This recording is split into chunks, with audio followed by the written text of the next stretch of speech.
I would like to take a deeper look at a couple of the forces that we've thought about so far, and we'll find that we are able to classify forces into two types. Okay, so the first one I want to look at is gravity. In particular, I want to figure out the work done by gravity.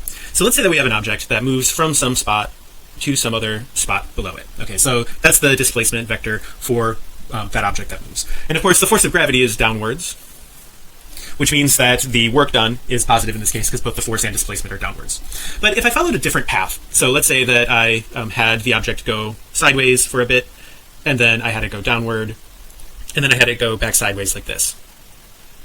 Well, if I think about it, the work during this first segment at the top is going to be 0 because the force is perpendicular to the displacement. And the work done during this last segment is also going to be 0 for the same reason. And so the only part where we have a non-zero work is the side on the right, where it is moving downwards, and we'll get exactly the same work following that blue path as we got following the original direct path. And it turns out that even if I pick some really weird path, something kind of like this, that is still going to lead to the exact same work as taking the direct path. All right, one way to think about that is we can kind of imagine that we do this in little zigzags that are parallel and perpendicular to the force that's exerted. And then essentially any horizontal part has no work, and any of the vertical parts have exactly the same work as you would have doing it in a row.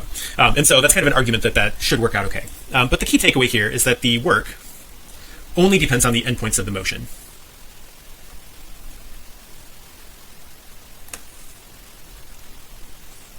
In other words, it's independent of the path that the object follows. Okay, another case that's like that is springs. Okay, so with a spring, we imagine that it has some equilibrium length, like so, but we can move the end of the spring in a variety of ways. So for instance, if the end of the spring starts here, and then we move it this way, but then maybe move it back, and it kind of follows some sort of weird path like this, and ends up at a certain spot, well, all that we really need in order to calculate the work is just the endpoints. Because remember, the work was equal to 1/2 k xi squared minus 1/2 k xf squared, and that formula didn't require us to know anything about how it got from the beginning to end. It can move back and forth multiple times. All we need is the endpoints. So again, the work only depends on those endpoints.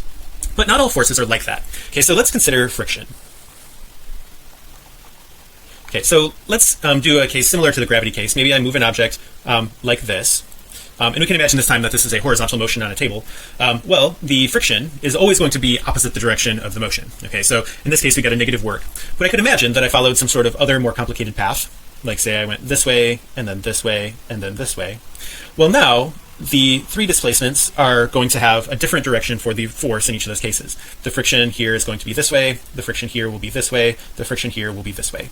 Okay, so here we see that we actually have to do a lot more work to overcome friction, or maybe the better way to think about it is friction is doing a lot more work because the amount of work done by friction is going to depend on the path length.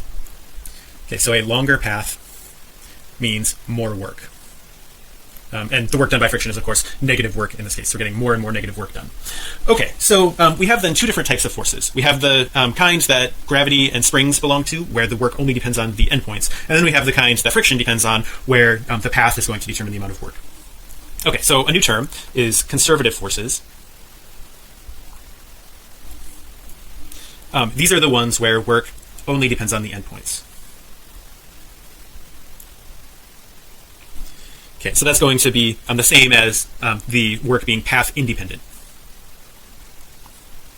Okay, and so the examples of that are gravity and springs. Okay, and there are other examples as well, but those are the two that we have so far. Another way to think about this exact same rule is that the work to return to the same point is 0. Okay, so why is that the same thing? Well, if I consider that I have some path like this. Okay, for example, in the case of gravity, if I then return back to where I started, I'm going to have work equals 0 here, work equals 0 here, but then I'm going to have the force times the displacement here and negative the force times the displacement there. So essentially, by returning back to the place I started, all those works have to add up to 0. A way to think about that is if I take, for instance, two of these paths between the blue, the green, and the black one for gravity, any combination of those, if I turn one of them backwards, so I just like reverse the displacement for this last part to be this way, well, now I've created closed loops, and since the work to get from the top to the bottom was the same, if I reverse the direction, then that's going to be negative that amount of work. So no matter how I get back to a starting point, it always has to add up to 0 work.